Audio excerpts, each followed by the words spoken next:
Good morning, students. I welcome you all. Myself, Baby Rawat, your English teacher. I hope you all are doing well. Today, I'll continue the chapter in the Bazaars of Hyderabad, which is a poem. In previous tutorial, I told you about this poem. I briefed you and I told you about the author of this poem, Sarojini Naidu also, and three stanzas were done in previous tutorial. So let's start. In the Bazaars of Hyderabad, in this poem, Sarojini Naidu is describing prosperity of the markets of Hyderabad. And in this poem, she is addressing to merchants, to vendors, to maidens, peddlers, goldsmiths, and she is asking them what they are selling or what they are making. What do you cry, O ye fruitmen, citron, pomegranate and plum? So now she is asking to fruitmen who are sellers of fruits. That cry word is used here. Cry is used means they are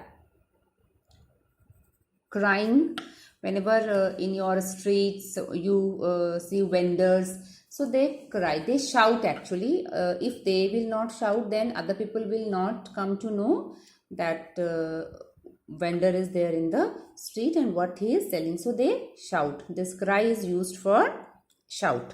So now she is asking to fruitmen that why are you crying and what are you selling? So now the answer given by fruitmen is citron. Citron means citrus fruit. Pomegranate and plum. I hope you all have eaten pomegranate and plum. Plum is little different. Alucha, it is called alucha, and pomegranate you all are aware. What do you play, O musician? Now she is asking to musicians that what were they playing?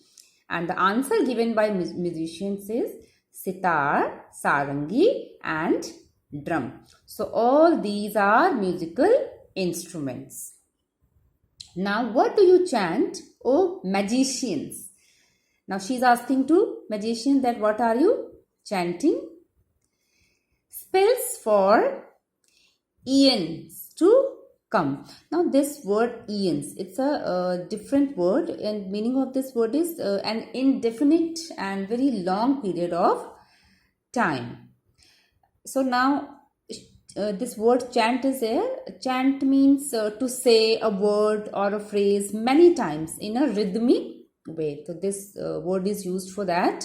So now she is asking to magicians that what are they chanting, what are they saying in a rhythmic way, and they are giving answers that we are speaking an indefinite and very long period of time to come.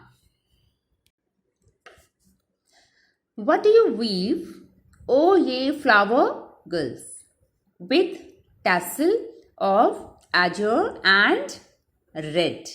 Now the poetess is asking to flower girls that what are you weaving? You can see here flowers are kept and they have woven in this way. They have made garland. So when she is asking to those flower girls, tassel is used here for cord. In this way you can see here in picture also, in your book picture is also given. So you can see this bunch of threads hanging from a knob. So this is called tassel. Azure is a color. It's a name of a color, blue, something blue color. If you can see a clear sky, so that color is called azure. So now when she is asking that what are you weaving with these cords, and what color of cords are those? Red and azure, light blue. So now what is the answer? What is the answer given by flower girls? Crowns for the brow of a bridegroom, chaplets to garland his bed. Now answer given by those flower girls is that they are making chaplets of garlands for newly that bridegroom, means in Hindi it is called dulha. So they are making garlands, and for that, this stanza is actually very strange, and if we read last two lines, it's quite different. That sheets, those flowers, they are making those flower girls.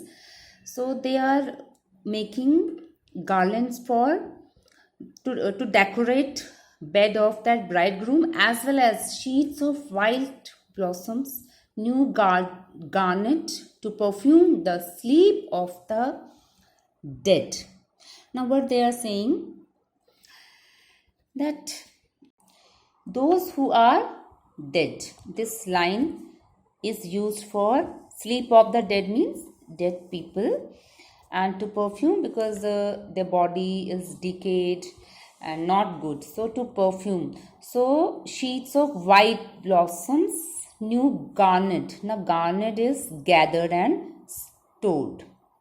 So those flower girls, on one side they are making garland for bridegroom's bed, to for a to start a new life, and on the other hand, they are decorating sleep of the dead, means for dead people also they are making sheets of white blossom flowers. Now we will discuss rhyme scheme of the poem. For rhyme scheme, we see last word of each line. Only last word of each line we see, and then we start with A.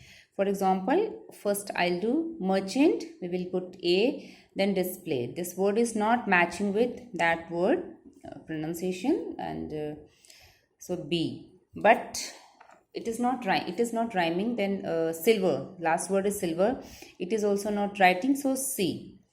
Now brocket. Now this brocket is rhyming with displayed, so it will be B.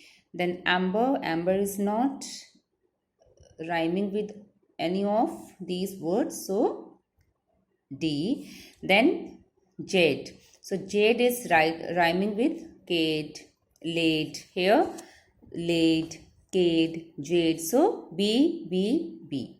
So we have to see in this way last word of each line, and if they rhyme, then same letter will be given. So now one more I'll do.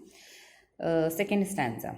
Now vendors A, we will put A, as I have told you, we start with A. Then second word is rise, not rhyming with this word, so we will give it B. Now maidens, again we will see whether it is rhyming or not. Maidens, rise, vendors, not rhyming, so we will give it C. Now spice. So is it rhyming? Maidens, rise, vendors, yes. With rice, spice, rice. So rice is B. So spice also we will give B. Now peddlers. Peddlers is not rhyming with any of these words. So different letter we will give D. Now dice. Dice is rhyming with spice and rice. And rice and spice we have given B. So dice will also be B. So in this way you can do all stanzas rhyme scheme. This is homework for today. And one more thing, at back side question answers are given.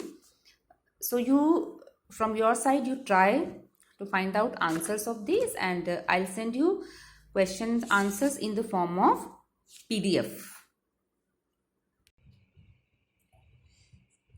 So now in homework you will learn this poem as well as questions given as exercise of this chapter, this poem, with pencil. You will write in your, you will fill in your book with pencil, not with pen. And apart from this, one more thing again, that doubt classes are going on nowadays. So please attend your doubt classes regularly whenever schedule is given to you. as per that schedule, because if you feel any doubt is there, any line or anything is not understood, so you can ask your teachers. Teachers are there to help you. So with this, I wish you good health. Stay healthy, stay safe. Thank you.